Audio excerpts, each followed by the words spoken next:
Jake Martinez stepped through the airlock door and into the transport ship. His Earth Defense Force uniform was dirty and torn in places. 6 months on the mining planet, Kepler 442b had been rough. The red dust from that world still clung to his boots and the sleeves of his jacket. The ship was called the Stellar Crown. It was huge and fancy, with shiny metal walls and soft lighting. Jake had never seen anything like it before. This was his first time on one of these luxury transport ships that carried important people between different alien worlds. Jake walked down a long hallway. The carpet was soft under his feet. Pictures of different alien worlds hung on the walls. Everything looked expensive and clean. After 6 months of sleeping on hard metal beds and eating basic food, this felt like a dream. He could hear voices coming from up ahead, different languages mixed together, some sounding like music and others like grinding metal. His translator device helped him understand most of what he heard. Rich merchants talking about business deals, diplomats discussing trade agreements, scientists sharing discoveries. Jake reached the passenger lounge and stopped at the entrance. The room was enormous. Comfortable chairs and couches were arranged in small groups. Alien beings from across the galaxy sat relaxing, drinking, and talking. Some were playing games he had never seen before. Near the windows, a group of Zephyrians sat together. They looked like humans but had large, clear wings that caught the light from the stars outside. Their skin was pale blue, and they moved with grace. Jake had read about them in his mission briefings. They were traders who controlled much of the shipping in this part of space. On the other side of the room, 3 Corvan diplomats sat in a formal triangle. They were tall and thin, with gray skin and 4 arms each. Their clothes were made of materials that seemed to shift colors as they moved. The Corvans were known for their technology and their pride. They rarely spoke to anyone they considered beneath them. Jake saw other species too. Small furry creatures with big eyes sat in high chairs designed for their size. Tall, plant-like beings stood near special light panels that must have helped them get energy. Each group kept to themselves, but everyone seemed comfortable and relaxed. Jake looked around for an empty seat. There were several open chairs, and he started walking toward one near a window. He wanted to see the stars while the ship traveled. After months on a planet with thick red clouds, he missed seeing space. Before he could reach the chair, someone stepped in front of him.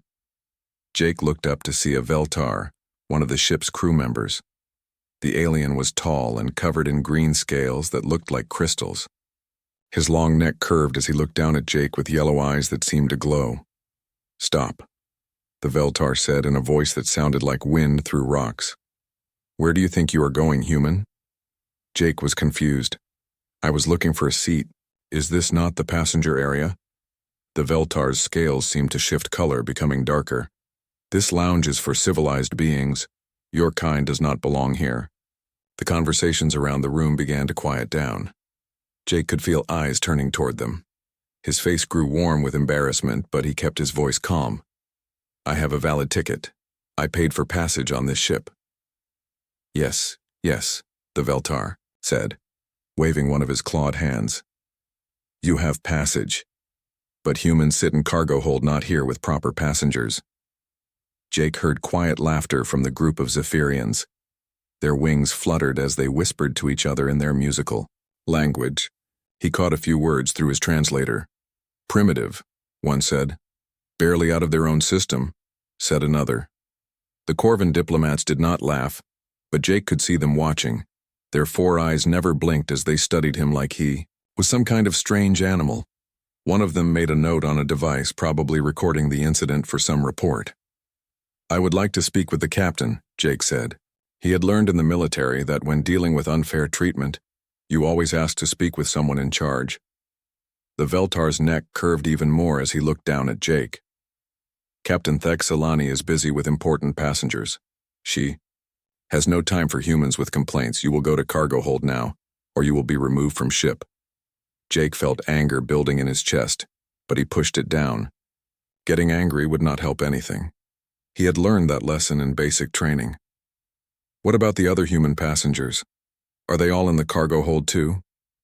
"Of course," the Veltar said. "That is where humans belong. You are new to space. Travel. You do not understand proper behavior yet. Perhaps in a few hundred years your species will learn. The alien gestured toward a door at the far end of the lounge. Go through there and take the lift down 3 levels. Cargo hold C7, you will find the others. Jake looked around the room one more time. Every alien in the lounge was watching him now. Some looked amused. Others looked disgusted. A few seemed to feel sorry for him, but none of them said anything to help. He thought about making a scene. He could refuse to move. He could demand to see his ticket and point out that it did not say anything about cargo holds. But that would not change anything. It would just make things worse for the other humans on the ship. Fine, Jake said. I will go to the cargo hold. The Veltar's scales shifted back to their normal green color. Good. This is wise choice. Humans who make trouble do not get to travel on nice ships like this one. Jake turned and walked toward the door the alien had pointed out. As he moved, the conversations in the lounge started up again. The Zephyrians went back to their business talk. The Corvins returned to their formal discussion. It was as if nothing had happened. But Jake noticed something as he walked. A few of the aliens were still watching him. Not with amusement or disgust, but with something else. Curiosity, maybe, or respect for the way he had kept his temper. He found the lift and pressed the button for the lower level. As the doors closed, he could still hear the soft conversations from the lounge above. Rich, comfortable voices talking about important things while he went down to sit with cargo containers. The lift moved smoothly downward. Jake thought about the mining colony he had just left. The conditions there had been hard, but at least the other humans treated him with respect. He had earned that respect by doing his job well and taking care of his team. Here, none of that mattered. To these aliens, he was just another human, young, primitive, not worth their time or consideration. The lift stopped and the doors opened. Jake stepped out into a much different part of the ship. The walls here were plain metal. The lighting was harsh and bright. The air smelled like machine, oil and recycled atmosphere. He found cargo hold C7 and opened the door. Inside, he saw what the Veltar meant about other humans. 12 people were crowded into a space meant for storing boxes and equipment. Some sat on the floor with their backs against the walls. Others had made beds out of their travel bags. An older woman was coughing in the corner. The air down here was not as good as in the passenger lounge. A young man was trying to fix something with tools from his bag. Everyone looked tired and uncomfortable. Welcome to humanity's place in the galaxy, one of them said as Jake entered. Hope you did not expect anything better. Jake looked around at his fellow humans. They came from different worlds and different jobs, but they all had the same look in their eyes. They were used to this treatment. They expected it, but Jake was not ready to accept it. Not yet. Jake stepped into the cargo hold and looked around. The space was much smaller than the passenger lounge upstairs. Metal walls surrounded them on all sides. Boxes and containers were stacked along the walls, leaving just enough room in the middle for people to sit or lie down. The ceiling was low and Jake had to duck his head in some places. The air felt thick and stale. He could hear the ship's engines humming through the walls much louder down here than it had been in the nice passenger area. Find yourself a spot wherever you can, said a middle-aged man with graying hair. He was sitting on a small crate near the door. Name is Ben Rodriguez. I run cargo ships between the outer colonies. Jake introduced himself and looked for a place to sit. Most of the floor space was already taken. He found a narrow area between 2 large containers and sat down with his back against the wall. First time on one of these fancy alien ships? Asked a woman sitting across from him. She was younger, maybe in her 30s, with short black hair and intelligent eyes. I am Lisa Chang. I work as a scientist studying alien life forms. Yes, first time, Jake said. I just finished 6 months on a mining colony. This is supposed to be my ride home to Earth. An older woman in the corner coughed again. Her breathing sounded rough and painful. Jake could see that she was struggling with the poor air quality down here. That is Helen Burke, Lisa said quietly. She has been traveling for 3 days already. The air systems down here are not very good. They give us just enough to survive, nothing more. Jake looked around at the other humans. Some were trying to sleep on the hard floor. Others sat quietly, reading or working on small devices. A few were talking in low voices. Everyone looked tired and uncomfortable. "How long does this trip take?" Jake asked. 2 more days, Ben said. "If we are lucky and nothing goes wrong. These alien ships are fancy, but they break down more often than you would think." Lisa moved closer to Jake, so she could talk without everyone hearing. "Ben has been doing this for 5 years. He knows more about how aliens treat humans than anyone else here." "It has always been like this," Ben said with a bitter laugh. "Humans are the new kids in space. We have only been traveling between stars for about 100 years. Some of these alien races have been doing it for thousands of years."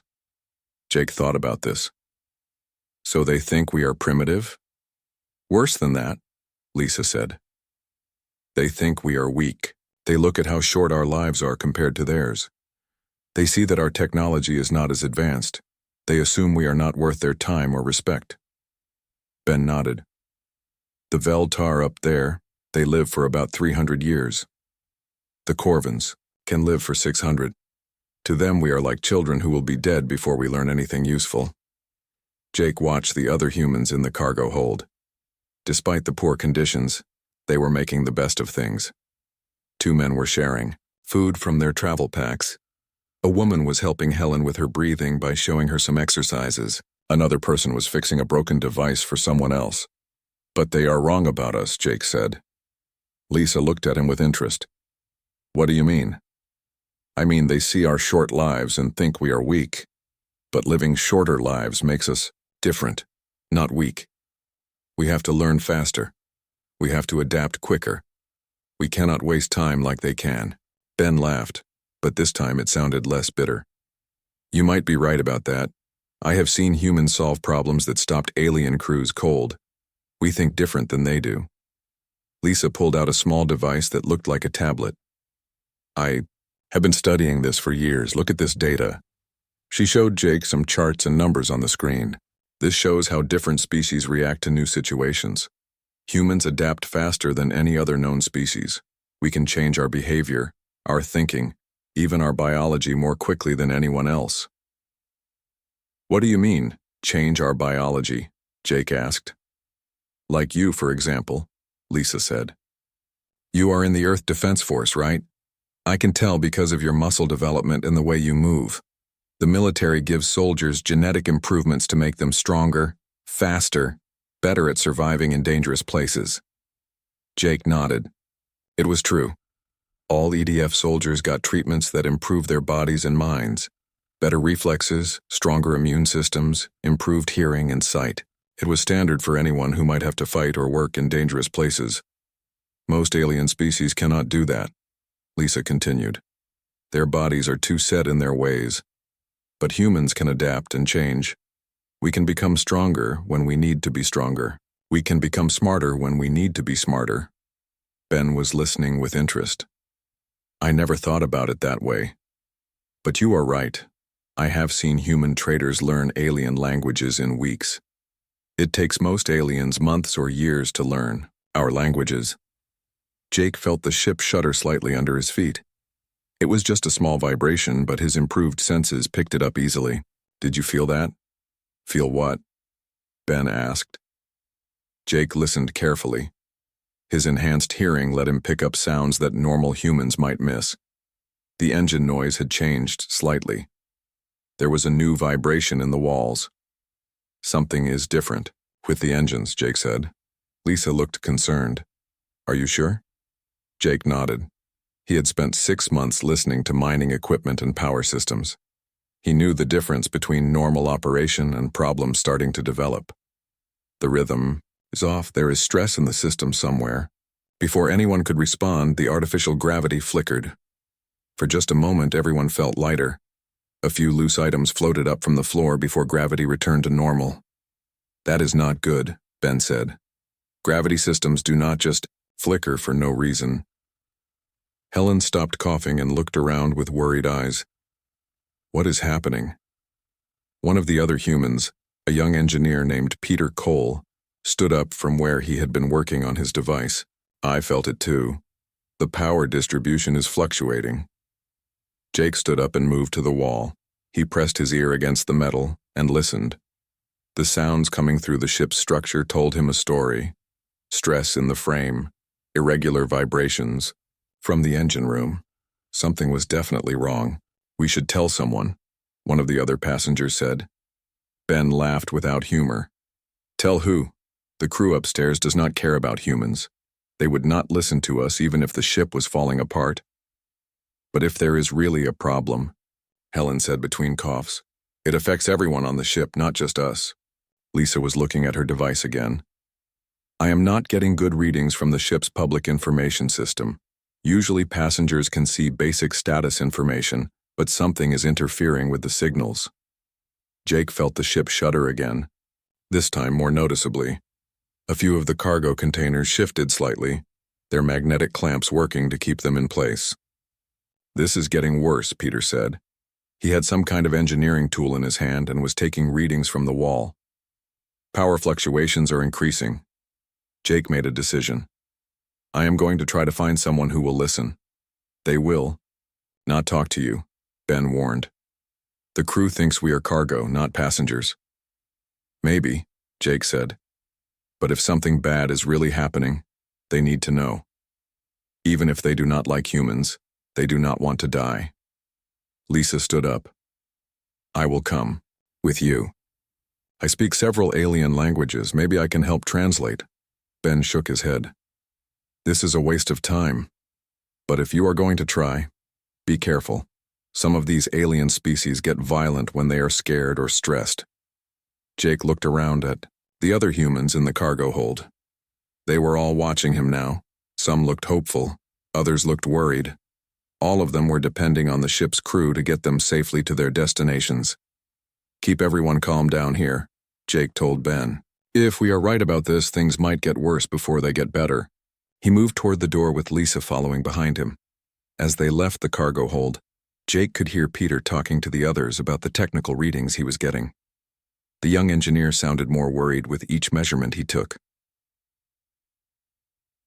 The ship shuddered again as they walked toward the lift.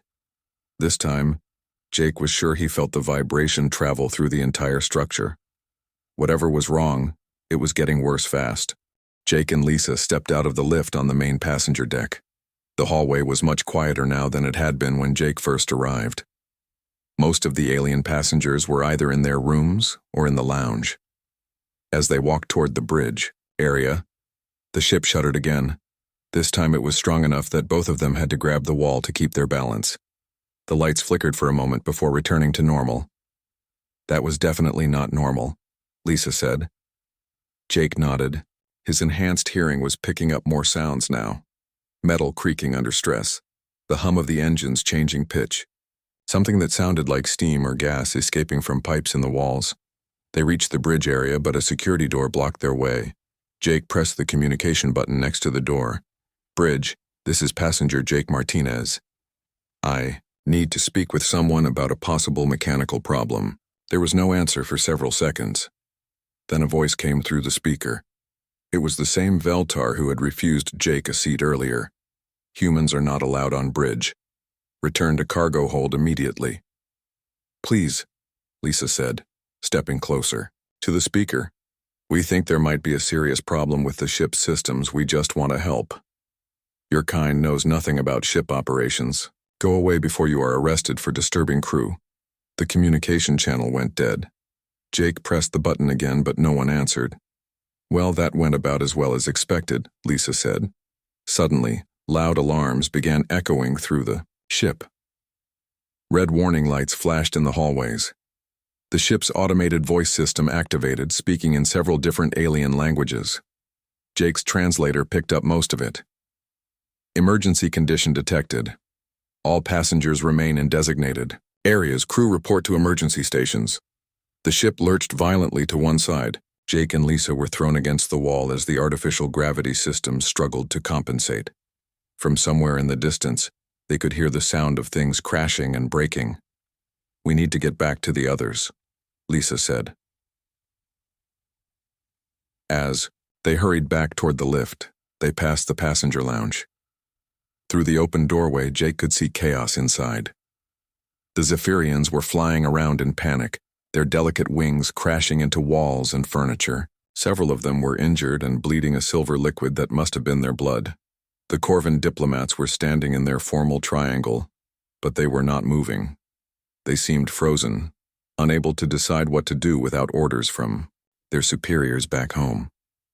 Their forearms moved in complex patterns that looked like some kind of ritual or ceremony. Other alien species were reacting in their own ways. Some were hiding under furniture. Others were making loud noises that might have been prayers or calls for help. A few were fighting over the communication devices, trying to contact their home worlds.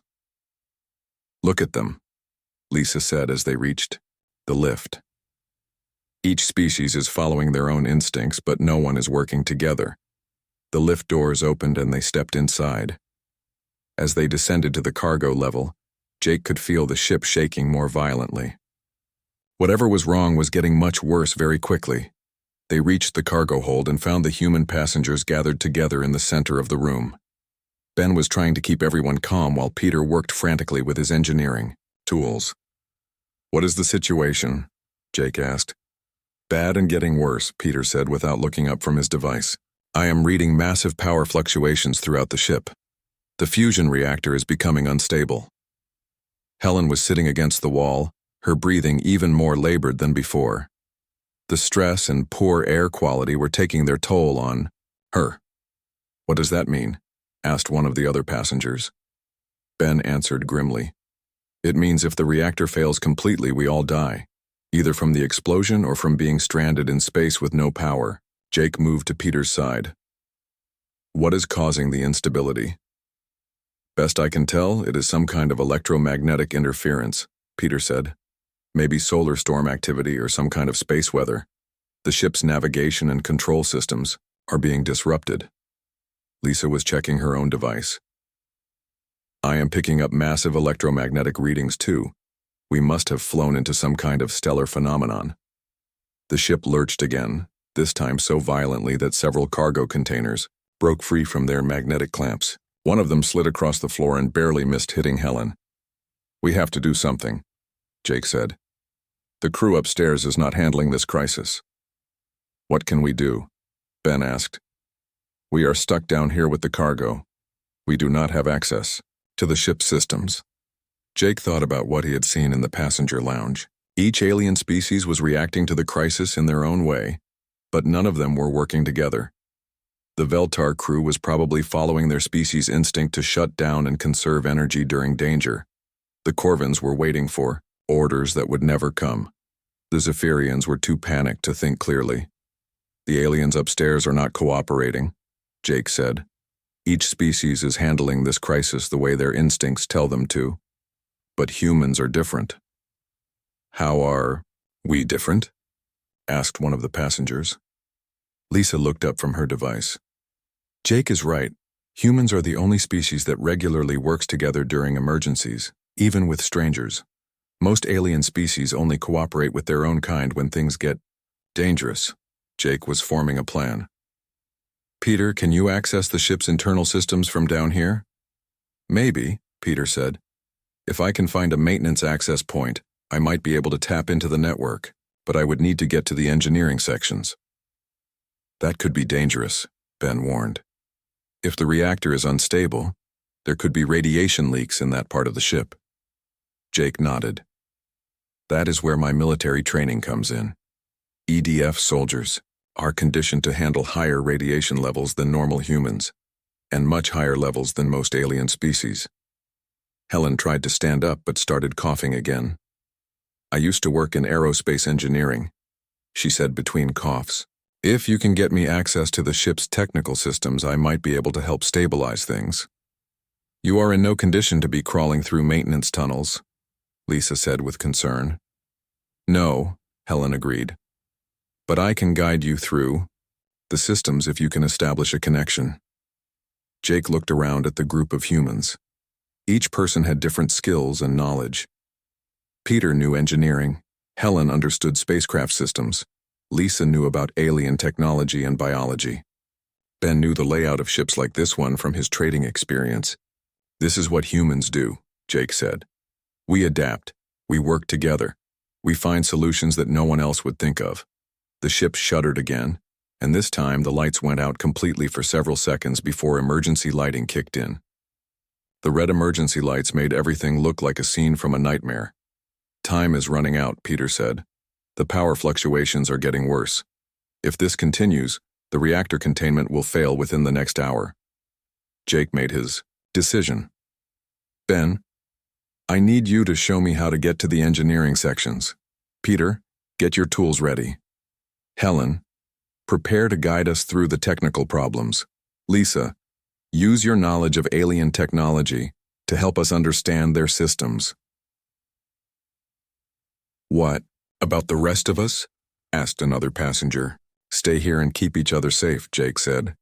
"If we succeed, everyone on this ship lives. If we fail, at least we tried." Lisa grabbed his arm. "Jake, this plan is incredibly dangerous. The radiation levels in the engineering sections could kill you." "Maybe," Jake said, "but doing nothing will definitely kill all of us. Besides, humans have survived ice ages, plagues, and wars that destroyed other civilizations. We are tougher than these aliens think we are." Ben stood up and moved toward the door. "The maintenance access tunnels run through the lower levels. I can get you there, but once we start, there is no going back." Jake looked around at his fellow humans one more time. They were scared, but they were ready to work together. They were ready to show the galaxy what humans could do when their backs were against the wall. "Let us go save this ship," Jake said. Jake followed Ben through a narrow maintenance corridor that ran beneath the main passenger areas. The walls were lined with pipes and cables that carried power and life support throughout the ship. Emergency lighting cast strange shadows as they moved deeper into the ship's interior. "The engineering section is 3 levels down from here," Ben said, his voice echoing in the confined space. "But we have to go through some damaged areas to get there." Behind them, Peter carried his tools and a portable device that could connect to the ship's computer systems. Lisa had stayed in the cargo hold to help Helen monitor the situation and communicate with them through the internal communication system. As they climbed down a maintenance ladder, Jake could feel the ship's structure groaning around them. Each vibration traveled through the metal and into his bones. His enhanced senses told him that the ship was under more stress than it was designed to handle. "How much further?" Peter asked. He was breathing hard from the climb and the stress. "2 more levels," Ben replied. "But this next section might be tricky. The radiation detectors are showing elevated levels." Jake checked the small radiation meter on his belt. It was a standard piece of equipment for EDF soldiers. The readings were high but not yet dangerous for someone with his genetic modifications. "I can handle it," Jake said. "But you two should stay back once we get close to the reactor area." They reached the next level and found themselves in a corridor filled with steam and strange smells. Pipes along the walls were leaking various fluids. Some were just water, but others were chemical coolants that the ship used in its systems. "This is worse than I thought," Ben said, looking at the damage. "The whole environmental system is breaking down." Jake's enhanced hearing picked up new sounds: grinding metal, the hiss of escaping gases, and underneath it all a deep humming that seemed to come from the ship's core. "That humming is the reactor," Peter said, checking his instruments. "The magnetic containment field is fluctuating. If it fails completely, the fusion reaction will become uncontrolled." They moved through the damaged corridor carefully, avoiding the leaking pipes and unstable floor panels. Jake led the way, using his enhanced reflexes to navigate the dangerous path. As they got closer to the engineering section, the radiation levels increased. Jake's meter began beeping more frequently. Peter and Ben were starting to feel the effects too. Their faces looked pale and they were moving more slowly. "You two need to stay here," Jake said as they reached a heavy door marked with radiation warning symbols. "I will go the rest of the way alone." "But you need someone to operate the computer interface," Peter protested. "I can guide you through it over the communication system." Helen's voice came through their portable radio. "Lisa is helping me access the ship's technical manuals." Jake put on a radiation suit that was stored near the door. It was designed for alien physiology, so it did not fit perfectly, but it would provide some protection. He sealed the helmet and checked the air supply. "Testing communication," he said into the radio. "We can hear you clearly," Lisa's voice replied. "Helen has the ship's blueprints ready. We can guide you to the main control panel." Jake opened the heavy door and stepped into the engineering section. The room was filled with machinery that hummed and glowed with energy. In the center was the fusion reactor, a massive sphere surrounded by magnetic field generators and cooling systems. Warning lights flashed everywhere. Computer displays showed readings in alien languages, but Jake's translator helped him understand the basic information. Everything was in the red danger zone. "The main control panel is directly in front of the reactor," Helen's voice guided him. "Look for a console with multiple screens and input devices." Jake found the console and began describing what he saw. The screen showed graphs and numbers that meant nothing to him, but Helen could interpret them through his descriptions. "The magnetic containment field is at 12% strength," Helen said after Jake read the numbers to her. "Normal operation requires at least 60%. If it drops below 5%, the reactor will go critical." "How do I fix it?" Jake asked. "First, we need to understand what is causing the instability." Lisa's voice joined the conversation. "Jake, look for any displays showing external conditions." Jake found a screen that seemed to show information about the space around the ship. The readings were fluctuating wildly, with numbers jumping up and down constantly. "I think I found it," he said. "There are massive electromagnetic readings, much higher than normal space background levels." "That confirms it," Peter's voice came through the radio. "We flew into some kind of stellar storm.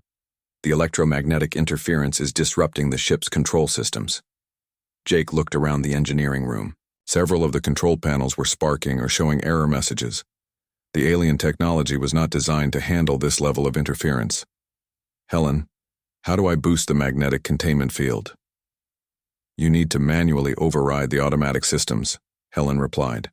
"Look for a panel labeled with symbols that look like overlapping circles." Jake found the panel, but it was partially damaged. Some of the controls were not responding, and others were giving conflicting readings. "This is not working," he said. "The control systems are too damaged." "Wait," Helen's voice sounded excited. "Jake, describe the power routing display to me." Jake looked at another screen and read off the information he could understand. After a moment, Helen spoke again. "I think I see the problem. The ship's computer is trying to follow its programmed safety protocols, but those protocols assume normal operating conditions. In this electromagnetic storm, the safety systems are actually making things worse." "What do you mean?" Jake asked. "The computer keeps trying to balance power between different systems according to its normal programming. But in these conditions, we need to put almost all available power into the magnetic containment field, even if that means shutting down non-essential systems." Lisa's voice joined in. "That makes sense, but alien safety protocols are usually very rigid. They are designed to prevent any deviation from standard procedures." "Then we need to think like humans," Jake said. "We need to improvise." Peter's voice came through the radio. "Jake, can you see a manual override switch? It should be protected by some kind of safety cover." Jake looked around and found what Peter was describing. It was a large red switch under a clear protective cover. Warning labels in multiple alien languages surrounded it. "I found it, but the warnings say that manual override could cause system damage." "At this point, system damage is better than total system failure," Helen said. "But be ready to work fast once you activate it. You will have to manually route power to the containment field before the reactor goes critical." Jake took a deep breath and lifted the protective cover. His hand hovered over the switch for a moment. Everything he had learned in military training told him to be cautious, to follow procedures, to get authorization before taking such a drastic action. But he also remembered what Lisa had said about human adaptability. Sometimes survival required breaking the rules and trying something that had never been done before. "Here we go," he said, and pressed the switch. Immediately, alarms began sounding throughout the engineering section. The computer displays changed to show manual control interfaces. Jake could hear the reactor's humming change pitch as the automatic systems shut down. "Power routing controls are now active," Helen's voice said urgently.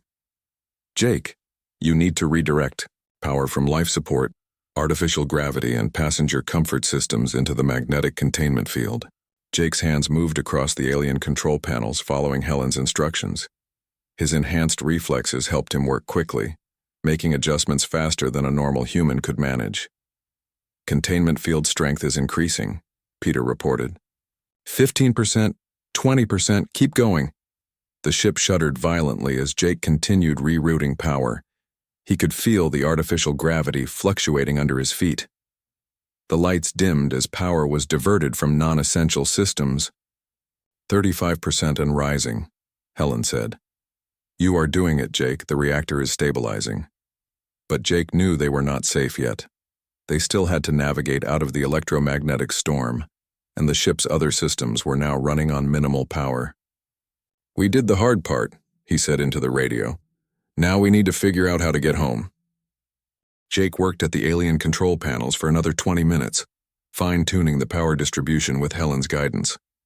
The reactor was stable now, but the ship still shook as electromagnetic waves from the stellar storm battered its hull. Containment. Field is holding at 62%, Peter reported through the radio. That should be enough to keep us safe, but we still need to get out of this storm. Jake wiped sweat from his forehead inside his helmet. The radiation suit was hot and uncomfortable, but it had kept him alive in conditions that would have killed most of the alien crew members. Jake, you need to get back here. Lisa's voice came through the radio. The passenger areas are in chaos. The aliens are starting to panic because the artificial gravity and life support are running on minimum power. I am on my way, Jake replied. He took one last look at the reactor readings to make sure everything was stable, then headed back, through the damaged corridors. When he reached Ben and Peter, both men looked relieved to see him. They had been monitoring the radiation levels and knew how dangerous his mission had been. The engineering crew still has not come down here, Ben said as they climbed back through the maintenance tunnels. Either they are unconscious from their species stress response or they are too afraid to enter the high radiation areas.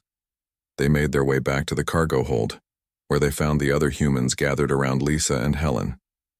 Helen was still coughing, but she looked more alert than before. She had been working on something with Lisa's scientific equipment. What is the situation? Jake asked. Good news and bad news, Helen said. The good news is that I think I know how to get us out of this electromagnetic storm. The bad news is that it requires doing something that goes against every alien navigation protocol. Lisa looked up from her device. I have been monitoring the communications from the bridge. The alien crew is following their standard emergency procedures, which means they are trying to send distress signals and wait for rescue. That might work if we were in normal space, Helen continued. But in this electromagnetic storm, distress signals cannot get through, and no rescue ship would be able to find us even if they received our signal. Peter sat down heavily on a crate. So what do we do? Helen smiled weakly. We navigate out of the storm manually, but it requires making course corrections based on real-time readings of the electromagnetic fields around us. No alien species would try it because their computers are programmed to avoid any navigation that is not precisely calculated in advance. But humans are different, Jake said, understanding what Helen was suggesting. Exactly. Human pilots have always been willing to fly by instinct when their instruments fail. We call it seat-of-the-pants flying. Other species think it is reckless, but sometimes it is the only way to survive. Ben nodded. I have done emergency navigation before when my ship's computers failed. It is dangerous, but it can work if you know what you are doing. Lisa was studying the data on her device. The problem is getting access to the ship's navigation controls. The bridge is sealed and the crew will not listen to humans. Jake thought about what he had seen in the passenger lounge earlier.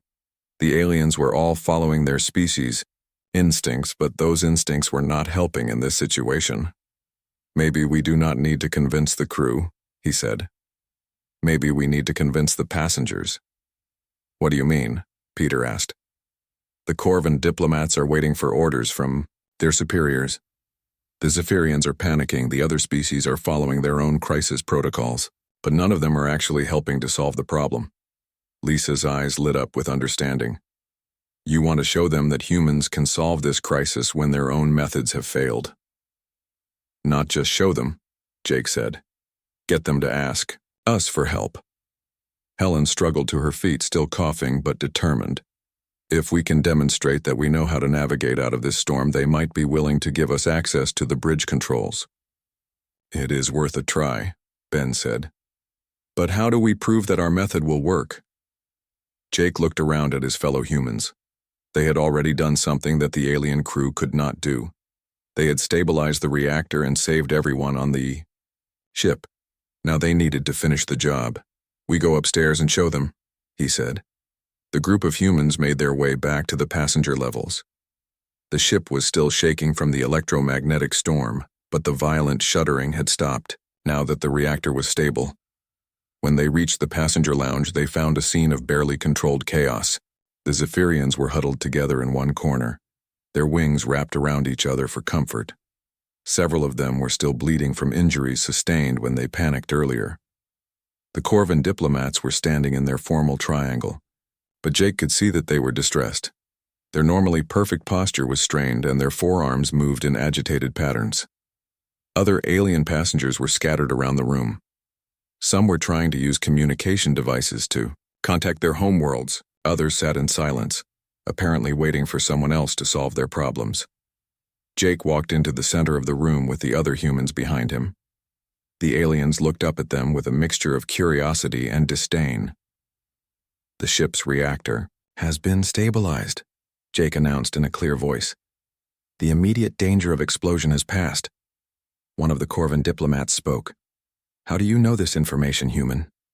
Because we fixed it, Lisa said simply. While your crew was unable to function, we accessed the engineering systems and manually corrected the power distribution problems.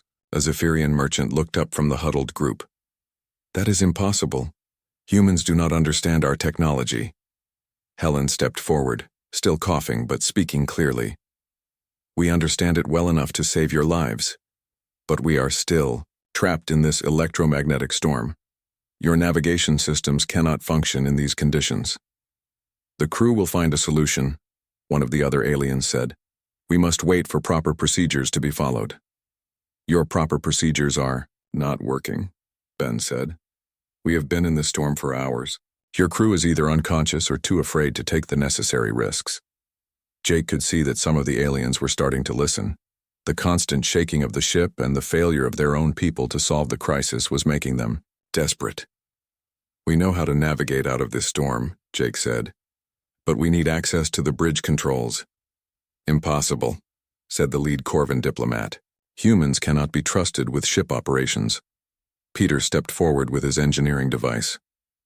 Look at these readings, he said, showing the screen to the aliens. The electromagnetic interference is getting stronger. If we stay in this storm much longer, even our reactor repairs will not be enough to save us. The aliens looked at the data with growing concern. Jake could see fear in their eyes as they realized how serious their situation really was. What do you propose? Asked one of the Zephyrians. Helen explained the manual navigation technique in simple terms that the aliens could understand. She showed them how human pilots could use instinct and real-time adjustments to fly through conditions that would confuse automated systems. This method is not in any approved navigation protocol, the Corvan diplomat said. No, Jake agreed. But your approved protocols are not working. Sometimes survival requires trying something new. The aliens looked at each other uncertainly. Jake could see them struggling between their rigid adherence to established procedures and their growing fear of dying in the storm. Finally, one of the Zephyrians spoke.